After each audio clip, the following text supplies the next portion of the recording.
Mabilis ka talaga putukin Ito nga susan. pala Salamat, Mare. Hi guys! Napapirma ko na siya. Atin na ang bahay, pera, at mga ari-arian niya. Magaling ka talaga, Rosa.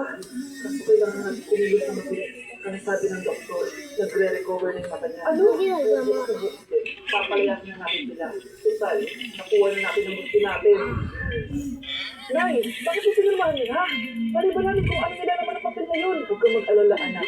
Malapit na matapos ang maliligayang araw ng tatay niya at ng kalis niya. Tita, bakit nandun ako maleta? Aba, syempre, lilipat na ako dito sa bagong bahay. Ano? Tay, ano ibig sabihin nito, ha? Nakalagay dito sa papel na pinirmahan ng nanay mo na amin na tong bahay, mga sasakyan niya, at ang mga pera niya. Napakahayap niyo! Bakit ang Nay? Ano nangyayari? Nay, tinuwa na lahat sa atin. Ayan, magsama kayo mag-ina. Ngayong nasabi niya ang lahat, pwede na kayong lumayas. Lawon, mag-celebrate tayo, ha? Ang galing niyo din, no?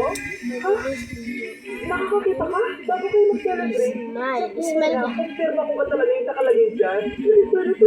Meow, meow.